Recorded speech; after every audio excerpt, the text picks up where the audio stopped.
जय सिया राम, जय श्री कृष्णा। राधे राधे सभी भक्तों को। तो आइए आज सुनते हैं श्रीमद् भागवत गीता 18वां अध्याय की दूसरी भाग, जो कि इस अध्याय में कुल 78 श्लोक हैं। इसलिए मैं इस अध्याय को भी आप लोगों को 4 भागों में विभाजन करके सुनाऊंगा।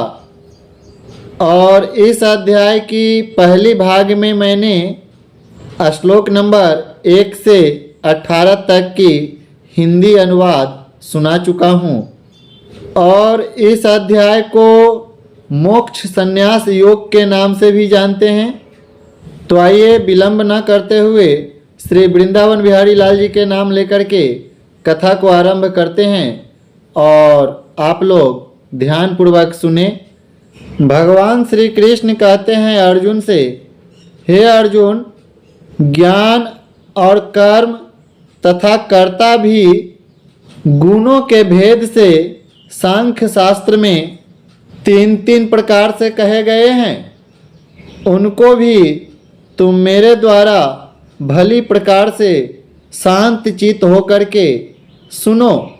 हे अर्जुन, जिस ज्ञान से मनुष्य पृथक पृथक सभी भूतों में एक अविनाशी परमात्मा भाव को विभाग रहित समभाव से स्थित देखता है, उस ज्ञान को तो तुम सात्विक समझो।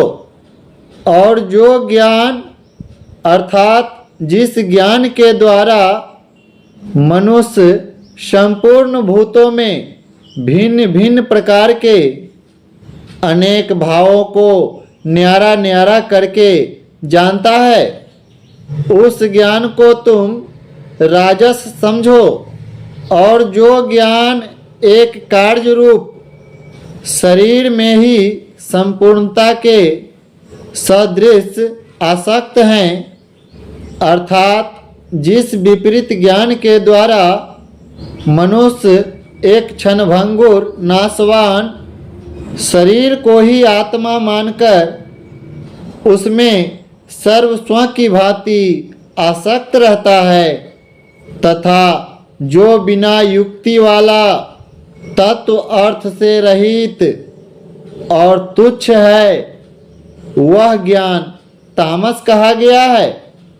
हे अर्जुन, जो कर्म शास्त्र विधि से नियत किया हुआ है और कर्तापन के अभिमान से रहित है, फल को न चाहने वाले पुरुष द्वारा बिना राग द्वेष के किया हुआ है, वह कर्म सात्विक कहा जाता है।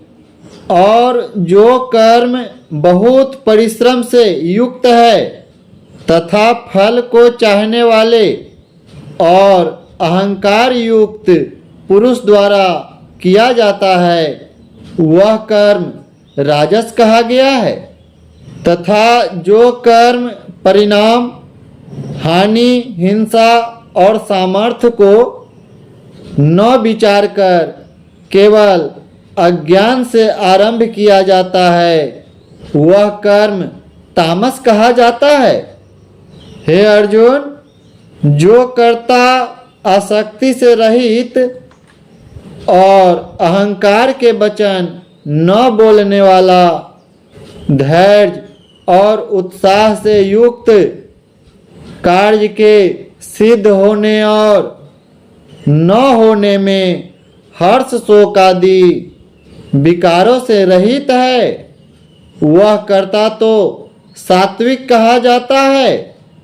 और जो आसक्ति से रहित कर्मों के फल को चाहने वाला, जो आसक्ति से युक्त कर्मों के फल को चाहने वाला और लोभी है तथा दूसरे को कष्ट देने का स्वभाव वाला है, अशुद्धाचारी और हर्ष शोक से लिपायमान है, वह कर्ता राजस कहा गया है। जो विक्षेप युक्त चित्त वाला, शिक्षा से रहित, घमंडी, धूर्त, और दूसरे की जीविका का नाशक एवं शोक करने के स्वभाव वाला, आलसी और दीर्घसूत्री है, वह कर्ता तामस कहा जाता है। हे अर्जुन, तुम बुद्धि का और धारण शक्ति का भी गुणों के कारण 3 प्रकार का भेद संपूर्णता से विभाग पूर्वक मेरे से कहा हुआ सुन। हे पार्थ, प्रवृत्ति मार्ग और निर्वृत्ति मार्ग तथा कर्तव्य और अकर्तव्य को एवं भय और अभय को तथा बंधन और मोक्ष को जो जिस बुद्धि तत्व से जानता है वह बुद्धि तो सात्विकी है। हे पार्थ, जिस बुद्धि के द्वारा मनुष्य धर्म और अधर्म को तथा कर्तव्य और अकर्तव्य को भी यथार्थ नहीं जानता है वह बुद्धि राजसी है।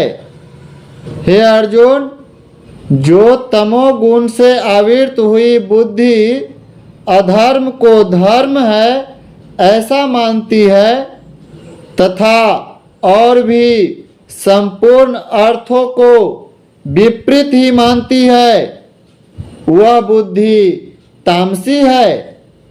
हे पार्थ, ध्यान योग के द्वारा जिस अव्यभिचारिणी धारा से मनुष्य मन प्राण और इंद्रियों की क्रियाओं को धारण करता है वह धारणा तो सात्विकी है। और हे पृथापुत्र अर्जुन, फल की इच्छा वाले मनुष्य अति आसक्ति से जिस धारणा के द्वारा धर्म अर्थ और कामों को धारण करता है वह धारणा राजसी है। तथा हे पार्थ, दुष्ट बुद्धि वाला मनुष्य जिस धारणा के द्वारा निंद्रा भय चिंता और दुख को एवं उन्मत्तता को भी नहीं छोड़ता है अर्थात धारण किए रहता है वह धारणा तामसी है।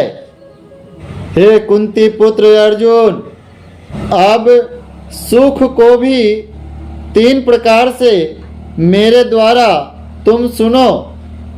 हे भरत श्रेष्ठ अर्जुन, जिस सुख में साधक पुरुष भजन ध्यान और सेवादि के अभ्यास से रमन करते हैं और दुखों के अंत को प्राप्त करते हैं वह सुख प्रथम साधन के आरंभ काल में यद्यपि विष के सदृश भासता है परंतु परिणाम में अमृत के तुल्य हैं। इसलिए जो भगवत विषय के बुद्धि के प्रसाद से उत्पन्न हुआ सुख है वह सात्विक कहा गया है तथा जो सुख भोग काल में और परिणाम में भी आत्मा को मोहने वाला है वह निंद्रा